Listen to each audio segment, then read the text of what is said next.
Я оказался прав, да? Разбор называется «Страшная ночь в доме сатанистов». Меня обманули, я аж заикнулся, понимаешь? Ну что ж, приятного просмотра, ребят. Еще раз хочу сказать, давайте, чтобы это все-таки попало на YouTube. В Инстаграме, вот в этом вот hard.inst, не забывайте подписываться на мой Инстаграм. И обязательно пишите мне, где бы вы, в принципе, не были, на территории СНГ, если есть реально какие-то места, те, которые, может быть, нету их в интернете, но вы их знаете, может быть, знают ваши близкие, бабушки, мамы, папы. Кто сможет дать нам какой-то комментарий, пояснение, в общем-то, можем рассмотреть еще где-то парочку мест до февраля месяца. То есть мы сможем приехать и попытаться, по крайней мере, заснять что-то. Продолжаем наш просмотр. Всем приятного просмотра. «Страшная ночь в доме сатанистов». Меня обманули.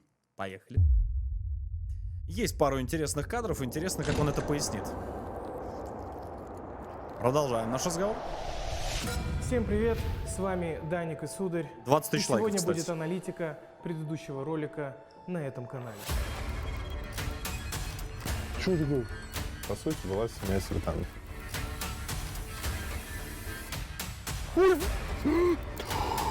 Хозяин дома, неужто ты был таким ублюдком? Ну ты урод, конечно, блин! Скорее всего, вы задаетесь вопросом, почему этот разбор начинаем мы, а не Дима. Дело в том, что мы решили поставить масштабный эксперимент. Кстати, извините, я пацанов перебью, жаль, что с ними не знаком в реале, но я думаю, парни меня тоже поддержат. Давайте, ребят, перейдем все на ролик, ссылочку оставлю на оригинал, как всегда, внизу в описании. Поддержим его лайком, подпиской и колокольчиком. Не забывайте также подписываться на мой канал, ну и на канал ребят, которые делают такой качественный, годный, реально крутой контент, очень заморачиваются, за что, конечно же, всей команде Димона и ему самому респект. Продолжаем, поехали. Эксперимент над ним по восприятию человеком мистики и паранормального.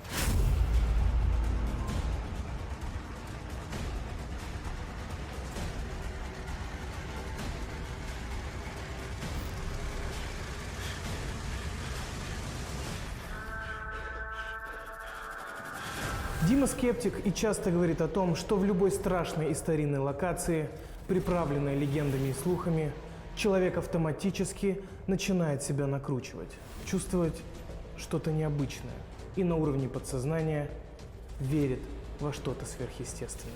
Я думаю, что в данном случае вот эта легенда в первую очередь связана с тем, что здесь охереть какой подъем невероятный.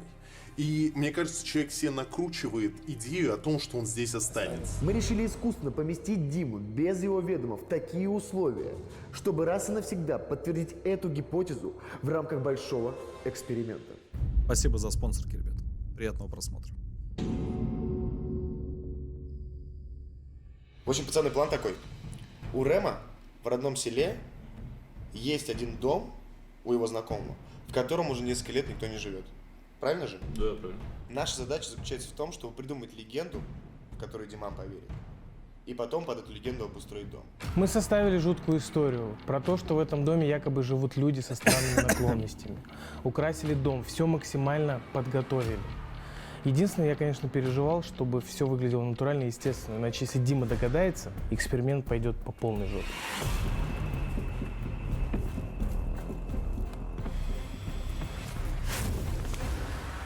В общем, мы еще посмотрели вниз, а тут вот такие вот горшки. Пацаны, смотри, что нашел. Часик.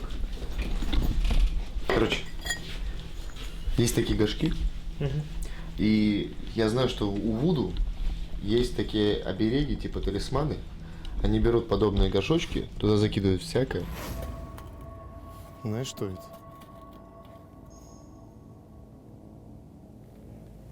Это свечи.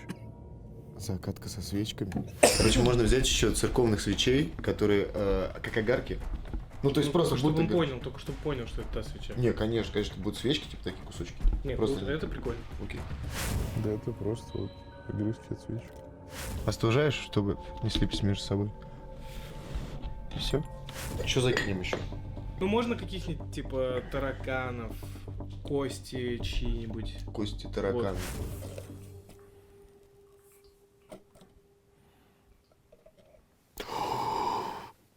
Твою мать!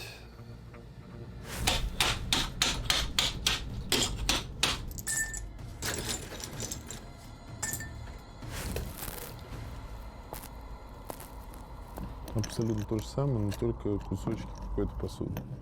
Самое главное в этом эксперименте, чтобы Дима максимально поверила в все происходящее. Только тогда мы сможем ответить на вопрос, главный вопрос. На самом деле, горшки, наверное, полили больше всего. Вот эти горшки. Под влиянием Согласен. обстановки этого старого дома, под влиянием истории, декораций, которые мы там подготовили, начнет ли он себя накручивать, начнет ли он загоняться, слышать звуки, которых нет, видеть то, чего нету в обычном доме. Если подобное будет иметь место, получается, что люди, которые ходят по заброшкам, по психиатрическим больницам с реальными историями и легендами, по большей части занимаются самовнушением. Вот мы это и проверим. Ладно, ты сейчас пока... Я-то просто историю знаю. Блять, покажу я как-нибудь. Ребятам где-нибудь мы на каком-то мероприятии пересечемся, пару кадров. Оригинал прям. Дам вместе с звуковой дорожкой совсем. Мне очень интересно, как они это объяснят. Блять, прям до ебени интересно. Вот прям Данику бы вручил. Прям два отрывка. Очень интересных. Прям вот вся команда пусть разбирает. Прям, блять, вот если разберут, готов забиться, что никогда они не разберут этот момент. Особенно один. Ну ладно, мы не об этом, окей. На самом деле переубеждать не надо, потому что у каждого свое мнение на этот счет. И в принципе, Даник сказал правильно. То, что зачастую так оно и происходит. В этом плане я с ним согласен. То, что зачастую просто мы себя накручиваем. Так что... Этого места, Возможно. а ты ее не знаешь. Ты молодец. Сейчас тебе Рэм все расскажет, и ты обоссышься. В общем, проблемы начались у нас с самого начала эксперимента, когда мы с Диманом приехали чуть раньше намеченного времени. Ой. Откуда там пес? Я не знаю. Там кто-то живет? Блин, ребят, походу Дима с сударем приехали раньше. Рэм, что делать будем? Они раньше приехали просто. Я прекрасно понимал, что, скорее всего, парни еще там. И у меня началась легкая паника. Как легкая? Я охренеть как паниковал. Я сижу и не понимаю, что делать, как быть. Если сейчас Диман туда пойдет, он застанет Рэма и Даника. Ладно, Рэма, пускай он там был. Типа, локацию как бы он помогал найти. Даник что там делает? Я решаю перейти в наступление. Говорю Диману. А Рэм не там сейчас? Ну, машин-то его нет. Тоже верно. Я на лютой панике. Не понимаю, что делать. Пацаны уже подъехали. Я понимаю, что эксперимент мог закончиться, даже не начавшись. Но нам повезло, и Диман сам не решился дойти без Рэма, потому что, собаки, что-то как-то подозрительная история.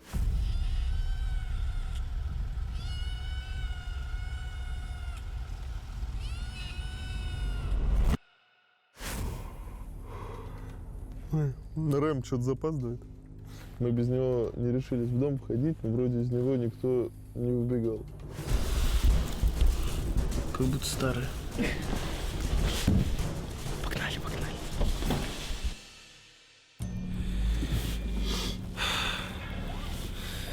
Ну что, Диман? Добро пожаловать на мой эксперимент.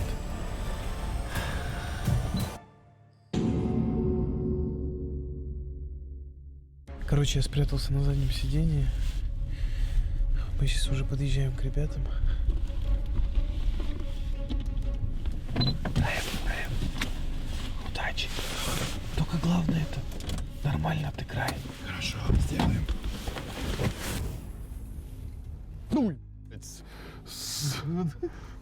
Здорово. Здорово, Рэм. Как добрались? Замечательно, ну чуть пораньше тебя. Ну, извините. Давай, все, пошли. Слушай, вопрос. Там вообще животные ходят? Вот нас собака встретила здесь, и кошка. Вообще, очень как-то странно. Вся живность с округи бежит именно сюда. Вся живность с округи? Ну, я имею в виду бродячая. Собаки, кошки. И мы в том числе, да? Ребят, объясню, почему так переживаю. Во-первых, очень сложно подготовить такой пранк-эксперимент, и хочется, чтобы все сработало. Во-вторых, Дима очень умный чувак и внимательный. Так, вот это, я так понимаю, основной дом, про который ты рассказывал. Да, именно он. Да, все, это вся система безопасности Да. тут? А вы что думаете, сюда ходит кто-то? Хо-хо, ребятки, нет. И как мне кажется, он может малейшую деталь вот заметить и подумать, что здесь что-то не так.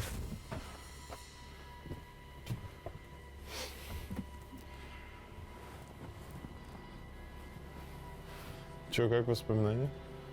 Фу, не очень приятно. Бля, это та дверь, да? Да, это та комната, где... Так, стоп, не рассказывай. Давай вот сейчас по порядку, сударь же ничего не знает, сейчас по порядку ты все расскажешь. Прям давай на всякий случай еще раз повторим историю. Да, конечно.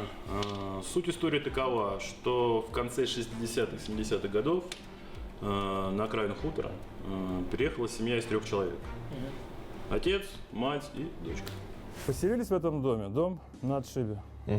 Семья велась странно. На самом деле, в самой истории меня поэтому сразу и зацепило. Вот я не смотрел серию, но кто смотрел, да, вот предыдущую сейчас часть, или кто на стриме сейчас находится, я говорю, есть моменты, которые они немного наталкивают на размышления. Так, Очень странно. Немного, не сильно, но Смотри, ты когда есть. будешь Диману рассказывать, чуть естественнее, увереннее себя веди. Понял, принял, хорошо. И когда в дом зайдешь, допустим, будешь рассказывать, спиной лучше камеры поверни, чтобы Диман не спалил.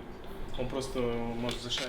Даже не к камере, даже к Диману. Он, скорее всего, будет на тебя давить взглядом, потому что пристальное внимание будет... Ты будешь в центре внимания. Старайся к нему тоже полубоком, как стоять на него, не смотреть, и это тебя больше расслабит. То есть они держались обособленно. И каждое утро они всей семьей ходили вот в тот лес. Так, Ремчик, стой, подожди. Еще перебью тебя. Давай, надо сказать по-любому одну вещь. То, что там был ремонт сделан. Потому что, как я понял, в этом доме несколько лет буквально не живет никто. Следовательно, там все, в принципе, в работоспособном состоянии, так скажем. Окей? Я думаю, это достовернее будет. Да, я согласен. Этого отца семейства забрали, допрашивали, по всей видимости. Но когда Газельских не было, он вернулся обратно. Как ни в чем не бывало, он стал жить дальше, вести хозяйство, сделал небольшой ремонт в доме. И не проявлял никакого беспокойства, что его семья пропала. По-настоящему эксперимент мог пойти по полной жопе. Я просто знаю Димана, у него огромный опыт, и он, не тупой мужик. Если бы хотя бы один прокол, сударь спалился, я не знаю, Рэм не отыграл, мы бы что-нибудь в доме забыли, то все, эксперименту был бы кирдык. Стоял и следил у себя в голове, прокручивал историю всю и следил за словами Рэма, чтобы он ничего не забыл как-то, чтобы все складно получалось у него. И крайне забавно было, когда в каждый момент, когда вот Диман отворачивался только от Рэма, Рэм на меня смотрит так. Четко. Так, вот сейчас. Братан, я все правильно делаю? По глазам было это видно, он прям вот читается. Я все окей делаю, все хорошо? Да, чувак, все хорошо, продолжай. Все нормально. Вот это было, конечно, забавно. В любом случае, косяки были. Во-первых, Рэм в какой-то момент просто забыл, видимо, историю. Я не знаю, что с ним произошло. После нас здесь еще были ребята. И по рассказам уже ихних вещи проходили, что-то сейчас. Да ладно, нормально, соберись. Происходило. Ну, кстати, вот это получилось довольно естественно, потому что человек волнуется, потому что на камеру там и так далее, то есть возможно. На самом деле, это очень неприятное ощущение. Он начал такую ересь выдумывать. Какие-то кеды, какие-то узелочки на шнурочках. Я стою и думаю, ты что несешь, блин? Чувак, камон. Я был в кедах. Кеды поставил около мешка, все лег. Естественно, когда ложился, я все это расшнуровал. Просыпаюсь утром, все мои шнурки узелками завязаны до конца. Ну, тобой не могли прикольнуться, друзья, просто. Я понимаю, что Диман сейчас в любой момент может просто... Чё, блин, пранканули тебя, может быть? Он такой, да не могли они меня пранкануть, это точно было что-то паранормальное. Я думаю, господи, какой кошмар. Слава богу, Диман подумал, что то ли он переволновался, то ли он то, что находится здесь в этом доме, у него какие-то воспоминания. Может быть, он боится камеры, там еще что-то. И Диман это разрулил быстренько, и Рэм такой щелчок вспомнил сразу, типа, что дальше надо делать. Какой-то период у него был на это, и все, погнали дальше. Дальше он вроде продолжил более-менее историю по нашему плану. Ну, а во-вторых, Диман включал постоянно Шерлока, уточнял моменты всей истории, уточнял какие-то нюансы, сомневался в истории. Пацаны, это что такое? Где? В углу. Тряпки. А в чем эта тряпка? Это какая-то, я не знаю, Ну что, ты хочешь сказать кровь? Я не хочу сказать, я хочу убедиться, что это не кровь. А как ты убедишь, что это не кровь? А вообще похоже, на самом деле, бурые пятна такие выцветшие на кровь похожи. Ну, по запаху ничего, что закрыто? Именно для этого там были Сударь и Рэм, чтобы, если что, развеять какие-то сомнения Димана и убедить его в реальности происходящего. То есть икона закрыта окровавленной тряпкой. Ну, это не, я думаю, это не окровавленная тряпка, ну, хорошая говорить. Выглядит как... Ну, это реально, ну...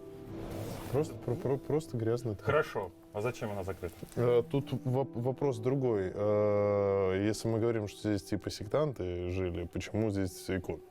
Там вот эта якобы тряпка окровавленная.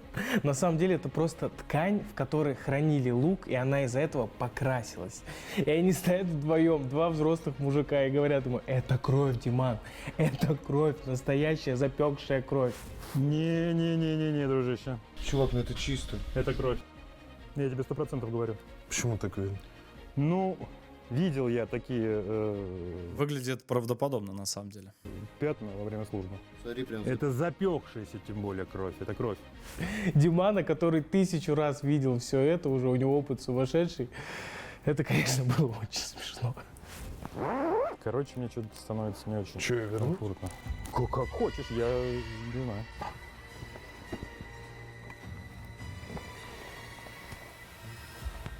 В целом мы делали все правильно. Я начал замечать изменения в поведении Димана. Сначала он начал реагировать на рассказы. Честно, я... Так, стоп, подожди, нам здесь ночевать, чувак, давай это. Ну, это мои воспоминания. Неприятно, честно. Ты чё? После чего он уже начал воспринимать какие-то случайные звуки и моменты, например, когда Рэм скрипнул половицей около двери. И это... Что это было сейчас? Как я и сказал, я говорю. Видите, что вы этого не слышали сейчас? Чувак, я надеюсь, что это будет слышно. Вот с этой стороны, где-то снизу, вот так было. Я тебе говорю, я очко ставлю тебе сейчас. Диману показалось, что это за дверкой звук произошел. На самом деле нет, и он начал уже из-за этого напрягаться. И третье, наверное, самое смешное было. Потому что какие-то звуки происходили в доме, а мы с Рэмом максимально включали дурачков, знаешь, из серии: «Пацаны, вы слышали это?» Мы такие: «Нет, чё, ничего не было, ты что? Дим, ты что?» Куда, блин, приехали? Что это было? Это ты нажал? Куда, блин, приехали? Что же было? Я не понял. Кто на что нажал? Кто нажал? Звук был... Стоп, я что, я один это слышал? Я не слышал. Ты не нажимал ничего. Ничего Ты не слышал? Нет. Я отвернулся в эту сторону. Это как это в одной прекрасной стране. Кто спиздил деньги из госбюджета? Ты спиздил? Может быть, губернатор? Может, это помощник? Ну, дорога-то появится, нет? А деньги есть? Ну, деньги. Я тебе деньги давал? Давал. Я тебе дорогу сделать сказал? Сказал. Дорога есть? Есть. Где сдача? Да не гоните, был Я звук тебе сейчас. отвечаю, что не слышал ничего. И у него вот этот, видимо, момент, то, что он один слышит в этом доме какие-то звуки, еще сильнее его накрывать начинал. Я, видя все это, у себя в голове понимаю: эксперимент идет в правильном направлении. В этот момент Дима уже был подготовлен морально и физически. Осталось только провести эту ночь в этом обычном доме с нашей разработанной историей и посмотреть на его поведение. Будет ли он под влиянием внешних факторов чувствовать, видеть или слышать то, чего на самом деле нет? Ну что, мы начинаем эксперимент в замкнутом пространстве, заперты снаружи, в помещении, где по заявлению очевидцев происходят какие-то паранормальные явления. Че вообще думаешь-то? Обо всей истории этой? Да. Да хрен его знает. Мне кажется, 70% придумано. Остальное все может соответствовать реальности. Вполне возможно, что был мужик, который завалил свою семью. Вы понимаете, мы начали получать положительные результаты уже в самом начале эксперимента. Дима начал бояться, относиться ко всему с осторожностью, хотя и сохранял скептицизм. Это вот вопрос. Ну, может быть, просто игра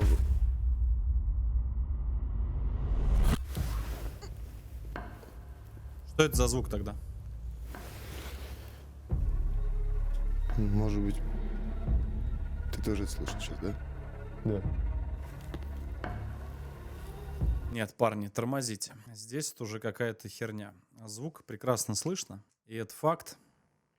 Либо здесь монтажер немного наложил звук. Это неправильно. Потому что звук есть. Его слышно без без всякой увеличения, оборудования. Еще раз.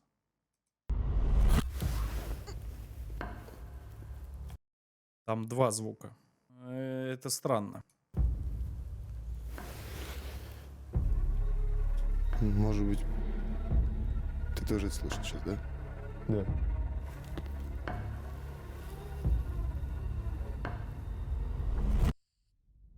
Самое крутое, самое офигенное совпадение — это диктофон. Это было просто шедеврально.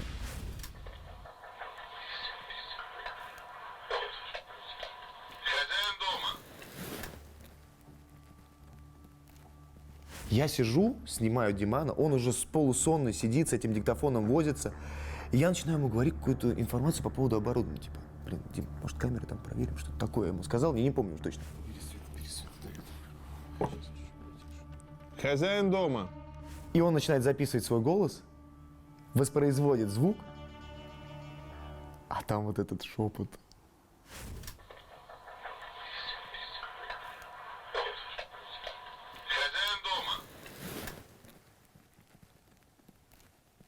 Из преисподней, как будто сам. Я осознаю этот момент, такой, блин, я решил сразу же подыграть. Нельзя этот момент упускать. Это что было сейчас? Это что сейчас было?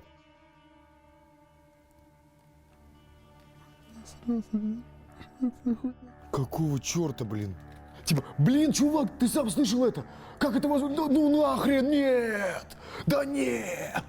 Ничего, мы, может, с тобой говорили в этот момент? Нет. Я уверен, мы с тобой не разговаривали. Тут шепотом прям. В общем, это наикрутейший момент был. Я считаю, что это топ совпадение. Хозяин дома, неужто ты был таким ублюдком, что отвел свою семью в лес и там оставил нахер? В какой-то момент я прям начинаю напрягаться, сижу и думаю, блин, господи, а что будет дальше? Вот эта вся история, господи, а что сейчас что-то произойдет? Такой, это же я сам историю-то придумал. То есть, понимаешь, насколько это влияет на человека, когда он находится, даже я, придумав эту историю, погрузившись в эту атмосферу, с человеком, который не в курсах, начинаю заморачиваться, закручивать в себя мысли вот эти, то, что здесь что-то сейчас произойдет дальше. Даже на меня это сработало. Я не представляю, что было с Диманом в тот момент. В общем, я старался максимально ввести Димана в состояние паники. Я подыгрывал, пытался вычислить какие-то шорохи, все, что происходило. Я даже направил его сам на горшки, которые сделал. Ногу убери, пожалуйста, Тим.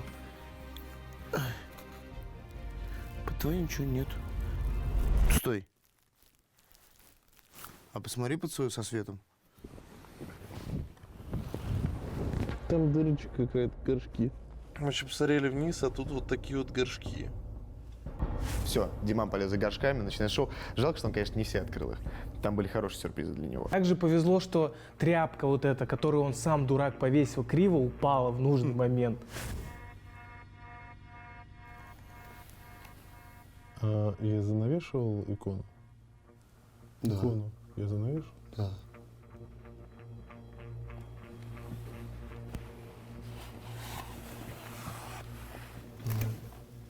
А, ну вон она. Стоп, я занавешивал даже. Мы ее рассмотрели, ты обратно повесил. Чувак, ну просто внизу. Упала? Вот это, да. Повезло еще то, что лампа за спиной Димана упала вот прям так, что он обосрался. Сзади. Что такое? А, это Свет упал? упал, да. Фу, чувак, так звук отразился, мне показалось, это от двери. Еще эти мыши под диваном сударя.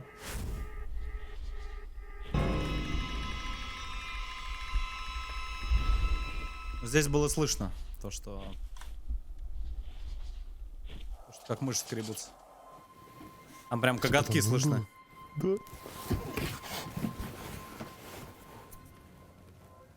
Но самое главное, то, ради чего этот эксперимент, собственно, и затеялся, Диман начал перенимать мое выдуманное физическое состояние на себя.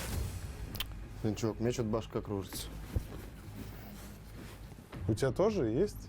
Башка кружится. Есть такое ощущение. Да, ну такое, знаешь, типа, как будто я на чем-то катался вот немного. Здесь, конечно, сударю, это респект. Это 100%. Я сейчас, блядь, проверю, даже лайк я поставил или нет. Да, лайк я влепил на видос. Это не проколоться, это, блядь, большого стоит. Это оно. Это какая-то невероятная удача. Мне кажется, что эксперимент прошел максимально А что за камеру? Почему они ничего не сказали за камеру? Камера сама по себе двигаться не будет. Сонька, которая просто на полу стоит. эффективно. То есть, поместив обычного человека в простой деревенский дом, добавив ауру мистики и паранормальщины, мы получим результат в виде странного поведения человека и его плохого физического состояния, которое он сам себе внушил. То есть случайные гости заброшенных психиатрических больниц, замков с привидениями и домов с полтергейстами с большей вероятностью ощутят на себе что-то необычное, что по итогу спишут на паранормальщину и мистику. Хотя, скорее всего, это обычные физические явления. Ребят, к сожалению, произошла неприятная ситуация. Мы монтировали этот ролик очень долго, и за это время подписчики нашли дом, забрались туда, начали что-то там бить, буянить и так далее. Мы никак не ожидали, что так произойдет, когда мы снимали этот эксперимент. Мы вернулись в эту деревню, извинились перед хозяином дома, заплатили ему компенсацию за физический и моральный ущерб и пересняли пару бракованных кадров. Ребята, еще раз, будьте благоразумны. Не надо врываться в чужие дома, это частная собственность. Пацаны, вот это абсолютно верно, ребята говорят, это 100%, это так же, как и сколько раз я говорю во время прямых эфиров где-то, если вы хотите приехать или там, знаете, как-то поздороваться или там наоборот напугать там или еще что-то, всегда думайте заранее, что может произойти, потому что обычная шутка, обычный ваш прикол может обернуться просто трагедией. Поэтому лучше дождитесь окончания съемок. Всегда это говорил и буду говорить. Будьте просто умнее. Вы знаете, что я такой чувак, я мимо никогда не уйду, там не убегу от вас, и вы не потратите время зря. То есть просто подождите нас где-то на выезде. В основном всегда с заброшек или еще откуда-то дорога одна, поэтому ни в коем случае не творите разную хрень. Даже там типа мы контент хотели сделать или еще что-то. Просто это может реально закончиться трагедией. Ребята, не делайте этого. Мы проводили эксперимент, никакой мистики там нет. Пожалуйста, не надо. Обязательно подпишись на этот канал, поставь этому ролику лайк, напиши любой комментарий. Ребята, канал Димы Масленникова. Дальше будет еще интереснее. А мне понравился. А мне вот понравился эксперимент, если честно, думал, хрень сделал, потому что любая постанова, ее сразу читается. А вот пацаны молодцы. И они лишний раз просто показали, что самовнушение также дает определенный эффект. Но здесь была очень важная фраза вот в конце видео, когда начали показывать разные там психбольницы, да, где уже Димон был, за бугром, там разные, да, вещи. Здесь очень правильно оговорились и сказали то, что зачастую и скорее всего вы столкнетесь с обычным там природным явлением или там мышка пробежала или еще что-то зачастую, в 99% случаев, но полностью всегда и все списывать на такие вещи я бы не стал. Поэтому как-то так Димону, как всегда, лайк, и команда его просто показалась на высшем уровне, я считаю. Пацанам тоже огромный респект.